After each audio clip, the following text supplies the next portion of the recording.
Hello everyone, Warangel here, and welcome back to the Vortex campaign, where of course we are playing as Clan Pestilens. Now last episode, the dwarves of Zanaz Bokiao here, these dwarves of the Spine of Sotek, decided to march out from their mountain strongholds and actually attacked our capital. The audacity of these beard things to try and think they can take on the might of the Horned Rat. So today, we are going to show them the error of their ways, starting first of all with their minor settlement down here, the Thrice Cursed Peak.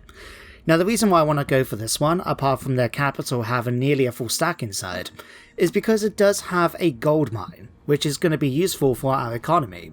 I would like to try and get a second army as soon as we can, and having a gold mine is going to help us out with that. So, let's grab Lord Skrolk and start moving him down here. He's going to get there in 2 turns, isn't he? Yeah. Okay. In fact, we could use the opportunity then to upgrade some of our Plague Monks, because now we can get gold chevron troops. So there's no reason why we can't just disband these guys.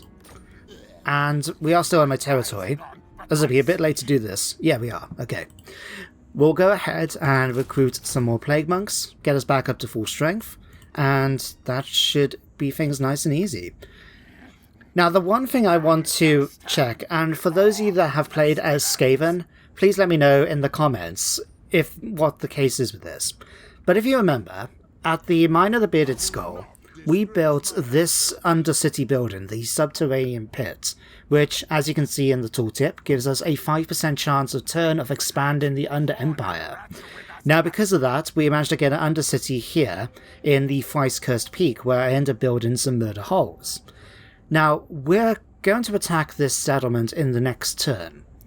So I would like to know, what happens to buildings that you have built in the undercity when you have occupied the city above, so to speak? So what I mean is it worth me, if I say to attack the Mine of the Bearded Skulls in the future, is it worth me dismantling all the buildings and demolishing them first before I attack the settlement? Or do I get the money back for them once I've taken the settlement? I really don't know which one it is, and if anyone can tell me in the comments, that will be greatly appreciated. But for now, I'm just going to go with the assumption that I should demolish the buildings first. Better safe than sorry, after all. Which is not exactly a thing you should live by if you're playing as Skaven, I know, but we're going to go with it. So, let's go ahead and demolish the walls, the murder holes even. Now, something has actually just occurred to me. If we're going to attack the Mine of the Bearded Skulls, and they do have a stack in there, would it be worth trying out the Vermintide building? Because we have a spare building slot, right? And to be honest, like, once you build this first building here, as you can see, its discoverability goes up by 140. So even if we fully maximize the concealment buildings, so we get minus 40 from this and minus 40 from that, it's still going to make, what, minus 60? 60% chance of discoverability, assuming you don't have any other buildings in the settlement. I think it would be quite cool just to see how it works. It's going to cost us some food though, so if we build this, I'm going to go ahead and destroy the subterranean pit and get some more money back from that too. We may end up doing the same with the murder holes eventually, we'll see, because minus 20, you know what, screw it. Minus 20 is not going to do much to stop the 140 we're going to get from this, is it? So yeah, we'll demolish those as well. Now I did want to check out Grackmore Crater. Good, we have got one more turn before we can get the summon upgraded, which means that we can upgrade the Eden stocks here to the Pits of the Pack Masters. Not only allowing us to research monstrous plans, but also allowing us to get rat ogres, which I think will be a nice addition to a second army. So we'll definitely see about upgrading that. Do we want to upgrade any of these ones at Zottel? I'll go ahead and upgrade the Scrap Heap at the moment. I think that will be it. I mean, here in Subaturn everything is fine. We've actually got to wait a few turns until we can get the extra population surplus. When we get a bit of spare tokens, it might be worth doing the ritual over here. Which one was it? The Dominating Scheme. As you can see, it generates food and extra 40 growth in all provinces, so that will be useful. But we'll do it at some point in the future. For now, though, let's just click and see who we need to do skills for. Cyprus. Oh yeah, I've been forgetting about you. Right, let's give you River for now, then. Right, how is the Altar of the Horned Rat actually doing? Oh wow, we're one turn away from being able to upgrade the main settlement itself. I think once we've done that, the first thing I'm going to go for is to get defenses. You know, build up the walls and that. So once we get that done, I am going to disband the army, because at the moment, it's only a Gracia and a couple of clan rats, and yet it's costing me 602 tokens for upkeep. So yeah, once we get defenses done, which, what do we get, by the way? Just checking for a friend. Yeah, Plague Monks, Spears, Gutter Runners, all sorts. And eventually we can continue to upgrade as well. Yeah, okay, good to know, good to know. In that case, let's just hit end turn. So, nothing really happened in the end turn phase. We've got some raiding happening near Zotl, just don't care. We've got local recruitment capacity going up by +1, which will get driven by hunger next. Excellent. Pillar of Order. Oh, those are some nice bonuses for Cyprus, I must say. Okay, cool. We've also got 6,690, so before we start spending our tokens, let's go after the thrice cursed peak. You can see the small army that was in the settlement has moved out, so nothing going to stop us from kill, quick, eh? And yeah, that's my terrible attempt at Skaven speak. It's funny to listen to them talk, it really is, but you know me, at this point guys, I'm not here for voices. Anyway, auto-resolve it is, very easy fight. We only lost 25 rats to the dwarves, happy with that. Get a nice bit of food.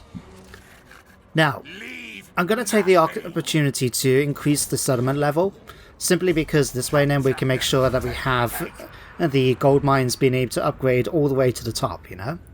And we also managed to kill 500 enemies in Battle for the Rod of Corruption. Cool. So I'll let you guys quickly read through that if you're interested to see what the Lizardmen are doing about the Rod. And then if we click this, we've now got a mission to do. Right. We've got a Slam Mage Priest, but according to the balance bar, the army is very much in our favour for this battle. Sorry, the balance power, I should say, is very much in our favour for this fight. But we're not going to do it quite yet. I want to see about doing the dwarves some damage first. So, we'll let that happen. Thrice Keep. Excellent, we managed to keep at level 2 of the gold mine. So we could just jump up straight away to get level 3. Yeah, we'll go for that. We'll definitely want defences, so we'll build that. Scavenge Pile...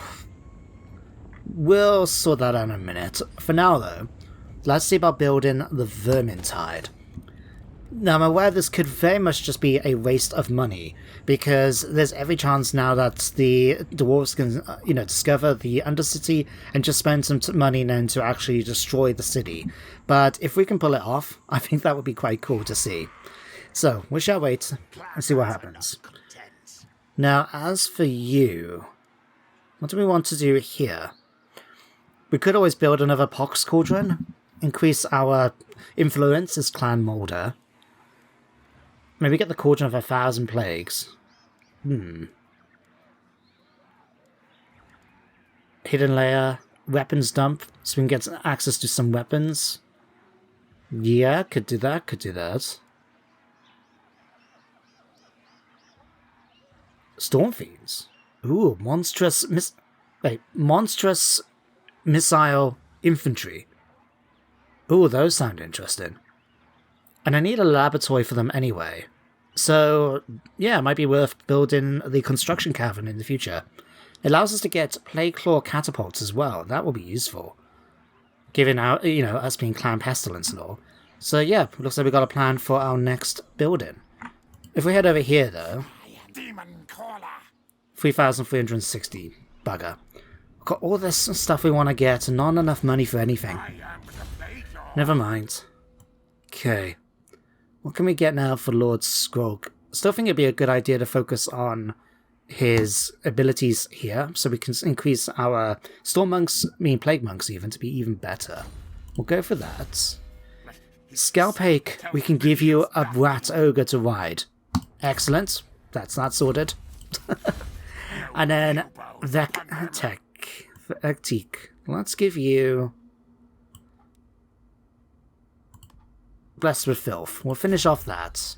And again, nice, simple end turn. So Warlord Clan Mange, up here to the north, have unfortunately been destroyed. So I don't believe they have any useful lords or heroes that can join us. So I'm just going to reject them. They can go and find a refuge elsewhere. Now this is a slight issue. Expect it, given the discoverability.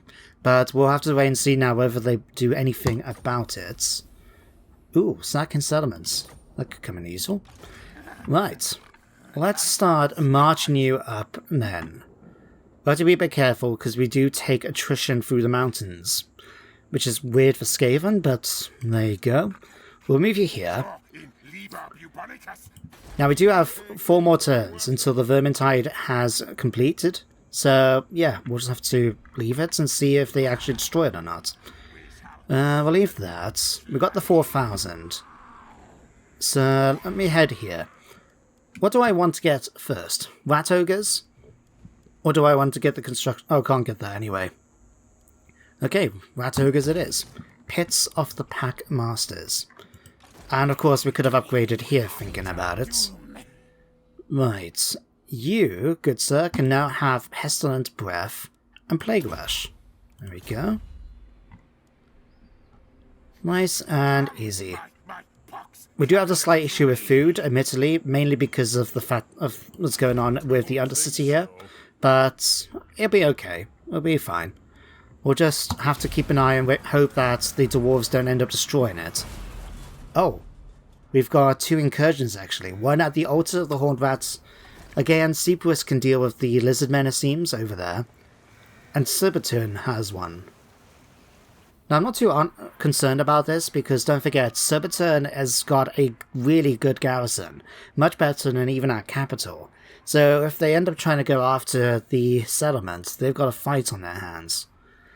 But it is Dark Elves we'll be facing. That could be interesting. Ooh. Why did you... I suppose they had to take the underway to try and leave and go to one of the other settlements, maybe? Right. Yep. Okay. What I'm going to do then is, if we take the army, because I want them to actually try and join in with the battle once the army pop up, if we can find an area close... In fact, it's not going to work out too well anyway, because all of this, unfortunately, is attrition. Okay, if we stick here... Right. Give it a second. We could either encamp or raid. Okay, in fact, raiding doesn't do bugger all. Why did I think it would? There we go. We'll encamp right here. In fact, what does the garrison look like here? Can we see? Apart from the Longbeards being a slight annoyance, everything else isn't that bad. Okay. What about the army itself? Lots and lots of dwarf warriors. Okay. Not so much with the Quarrelers, but all their troops are level 4. Wow. I wonder how they managed to pull that off. Because they haven't got any buildings that actually increase recruit. Oh no, here it is. +2 recruitments because of the iron mine. Right. Okay, ignore me then. I figured it out. What we'll do then... Yeah, we'll keep them here. And as the building finishes off here, we'll get them close enough then so they can act as a reinforcement for the army if needed. But yeah, while we're doing that then... Okay, we're definitely going to do something about that. Let's leave it another turn. Then what I'll do then is at the Altar of the Horned Rat, I will upgrade the settlement itself with our next bit of income. The next bit after that, we'll probably end up getting the... Oh! Sorry, I just noticed. The Witch King, Malekith, has managed to complete his ritual. Now don't forget, we burnt down one of his settlements that was involved in the ritual with an intervention army. So, it looks like they managed to recolonize it in the meantime. I mean... I would hope that he did, to be honest. It wasn't... That would have been that difficult, because our intervention army got destroyed by a stack of his right outside the city. So yeah, I was hoping that he would have done it, because it's just common sense. But, yeah, slightly annoying that they're now ahead of us. But it does mean that we also miss out on the first video clip, unless the Who's currently doing it for the rats, actually? Victus. No, Victus is going to finish this turn. So, yeah, never mind. I want that. Let's upgrade this. And then in 2 turns, we can do that. Foolish request. Yeah, wait until you attack my city, and then you think it's foolish. Right. Again, I don't exactly know how the mechanic works for the Vermin City, like, because it says it spawns an army. Does it mean that the army comes and attacks straight away? Or does it mean something else? You know, like, we get to control the army as long as it attacks the city. So, still got 2 more turns. What I think I might end up doing is actually just skip ahead 2 turns, unless something happens in the next end turn phase, because, yeah, that's exactly what we're going to do. So, see you guys shortly. Oh, actually, before we do that, what's Teclis want? He has declared war on me. Of course. Now, the only problem with that is he did have an army up here near Zottel, but we do have defenses, so hopefully it won't be too bad. But anyway, guys, I'll see you in a couple of turns. Okay, scratch that. Hang on, not now. As you can see here, the Mine of the Bearded Skulls' Undercity has been destroyed. Annoying, but one of those things. So, what can we do then to deal with it? Well, not much. We're just going to have to lay siege. We could always, admittedly, go after the other cities, but the 2 major capitals have both got a full stack inside and the garrison. So, it is still within our interest, I think, to go and attack the mine. So, yeah, we might as well just go ahead and do that, eh? Let's go and attack. Banspar is in their favour. That's okay, though. Let's increase the amount of rats we have at our disposal. Now, the thing is it worth taking 2 turns to build siege towers, bearing in mind that we've got Teclis now on our case? Or is it better for us to just march in straight away? I mean, we'll take casualties for definite, but... And these are the wars we're talking about. Nah, I'll build a defense, I'll build some equipment. So, this time round, we will skip forward a couple of turns until we're in a position to go after them, unless they decide to come out and attack us. So, see you guys again in a few minutes. Okay, never mind. They have decided to come out to attack us outside the castle. Or the hold, I should say.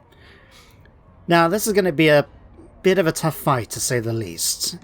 But I'm hoping we'll be able to manage things okay. I'm going to try and give us a chance by basically going for the maximum amount of food of the Menace Below available to us. And we shall see what happens. See you guys down there. Well, here we are down on the battlefield. Now, my headcanon, based on what I was talking about in the previous Mucilon campaign, is that instead of us being the besieging force that somehow has decided to besiege all the way back here, what I've decided for my headcanon is that we have basically run away from the hold, encouraging the dwarves to chase us down until we got to this particular point where we've turned around and prepare ourselves to deal with the enemy army heading towards us. So what I've done on my side is a pretty defensive line. I put a Plague Monks all through the centre, spears on either flanks, and bolstered them with whatever units I had at the time. So on my left flank we've got Censer Bearers, over on our right flank we've got the Teeth Breakers, the Rattling Guns, and the Aberrations as well.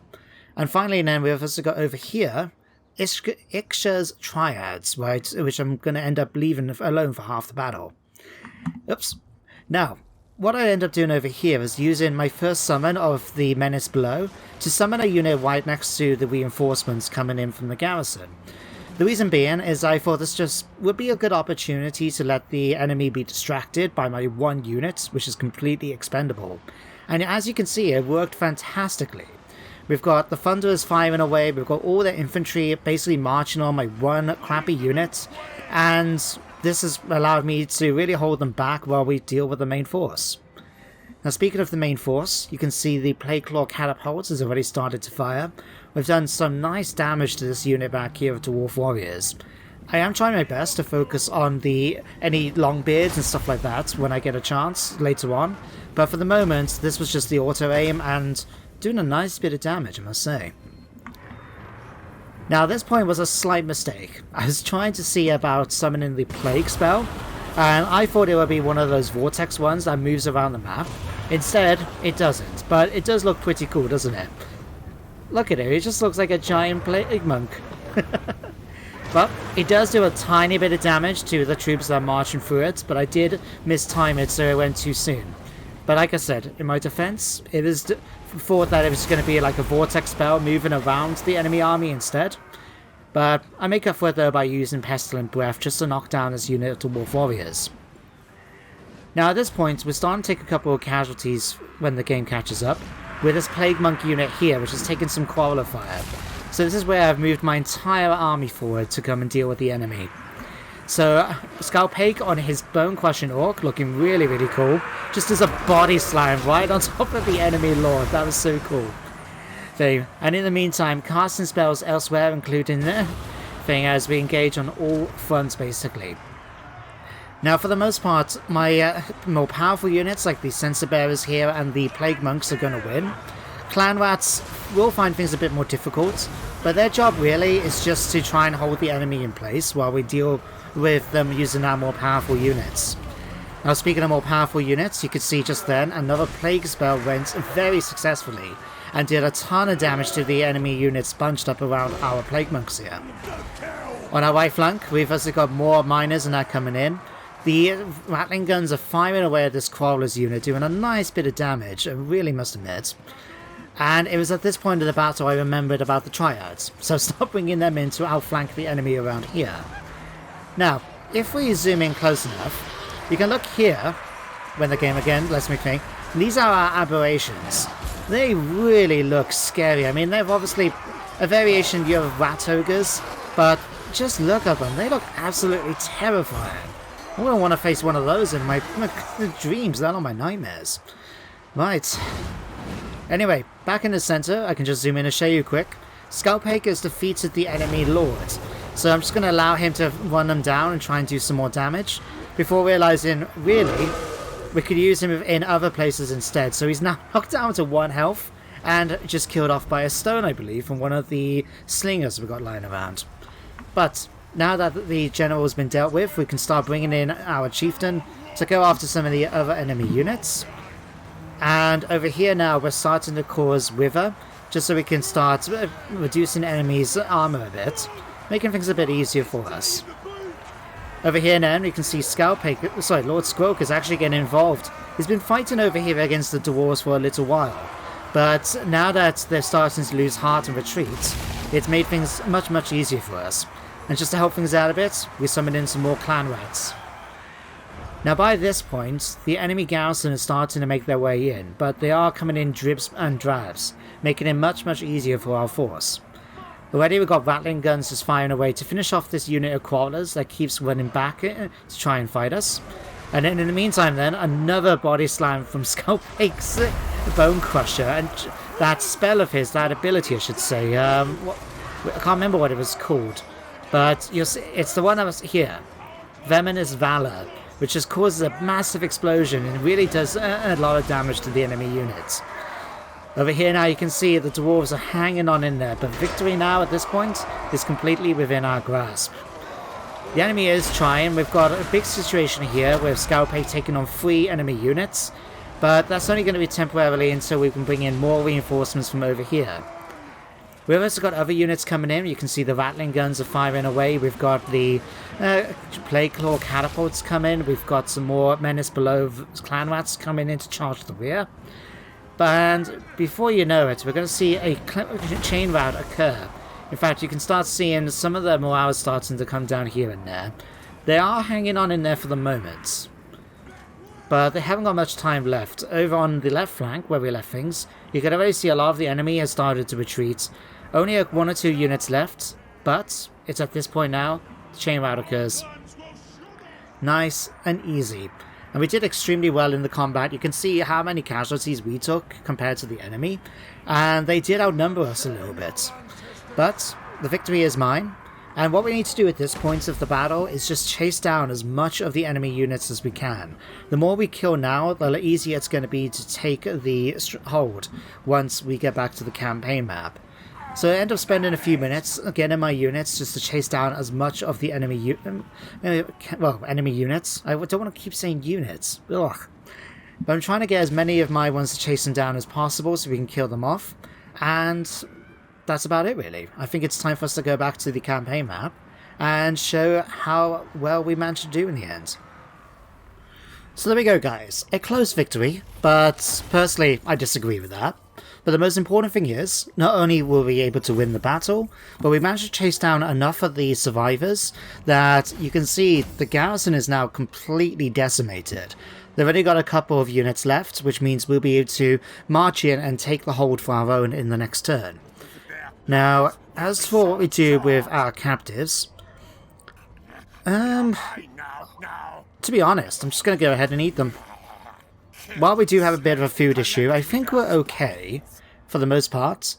And the fact we're able to just march in and take it anyway means I'm not that worried about the replenishment, in all honesty. Damn it, I could have gone for food in hindsight. Damn it, never mind. Alright, ooh. Var and Angor have come to attack us. Again, Bansbar in our favour. Goodbye. I'm gonna take them as food this time.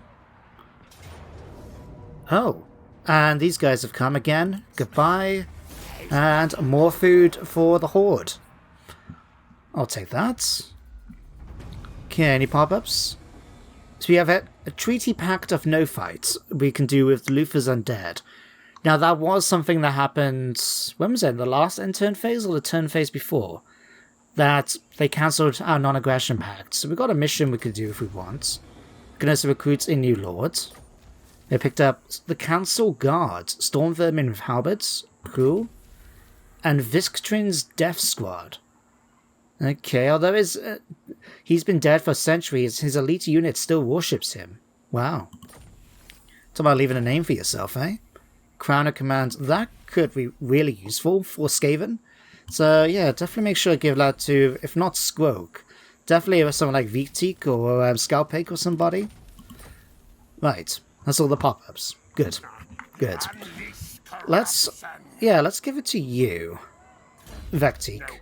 So, enchanted item, we shall give you the, what's this one actually? Affects enemies in range, disabled if engaged in melee. In fact, no, I'm going to give you that. And I'll give Skalpake the other one instead. We'll give you that. Growth. No, we'll keep you with that. Anything else we've got? No. No, not really. Okay. Alright, Skalpake. You've got this, but it's pretty crap. I'm going to give you that instead. Enjoy, my good friend. Right. Let's go now and deal with the survivors. Nice and easy. Goodbye. There we go. And let's use some food to get it to... We could go all the way up to tier 4, but... No, let's go here. There we go. We've now secured the entire province as well, which is fantastic. And what do we have available? We have the iron mines, so we gain iron ingots we can use for trade. Otherwise, what else do we really want to get here? I like the idea because the iron itself doesn't provide any bonuses to our machinery, our technology. So given that it's mountain territory, part of me has this silly idea about making this province belong to Clan Eshen. Given that they are the ninja clan, you know, ninjas can have a village in the mountains. I like the idea of it. So yeah, let's grab a hidden layer for you. And let's get our hands... We could go for arcane generators. Gives us extra income.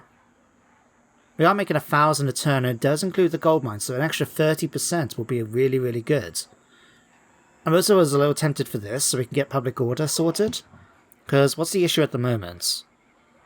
Yeah, minus 30 from that is gonna have some issues. It'll be okay, though. It'll be okay, I'm sure. And besides, the problem's big enough that having +4 is not going to help us. So yeah, let's go for arcane generators instead. We will have a look per public order. We'll go for that at least. Try and help things out a bit. Let's use some money to build walls at the Feistkir's Peak. And anything else? Here we wanted to get the construction, didn't we? Yeah, we wanted to get a construction cavern here. So we'll grab that now. And we can upgrade the mortuary. I just want to check the altar a second. I think, yeah, if we upgrade the mortuary, so we can have a tier 3 settlement, we can build walls there then as well. And then when the altar is upgraded, we can build defenses. So there we go. Perfect. Skrolk, you have 2 turn points. We can give you... I'm actually going to give you Voice of the Horned Rat, just so we get that bonus for leadership. Plague went really, really well in that battle. It really did. But now I think... Huh. Wait, was it just me? I could have swore that Lord Skrolk was supposed to get a transport, like a mount of some sort. It was like the Pestilens Bell or something. Or am I thinking of the Plague... Hang on, let me check. Let's, in the meantime... Yeah, let's continue going for Ancient Cunning. Alright, let me check it with Vectique here. Yeah, he gets access to a Plague Furnace. I wonder why Lord Skrolk doesn't. Huh. Anyway, you have a point, so let's go ahead. Go for another point in Pestilent Birth so we get the reduction to casting it. Because that will be useful. And you... Skrolk cares not. I think this could be quite useful. This one, by taking this, it doesn't really matter so much for the loyalty, but the fact that it can give Skrolk a 5% ward save, as well as making it so all allies across the map have +8 leadership, I think that could really help us out. Thanks to his Bone Crusher, he is doing pretty well, so we don't have to worry about Deadly Onslaught. So yeah, Suspiciously Loyal, I think is quite fitting. Oh, he's got more points. Oh, in that case, Deadly Onslaught it is. We'll get both of them then. Okay, Cypress, let's give you Evasion now. And then we'll go, of course, for Magical Reserves this time. Right.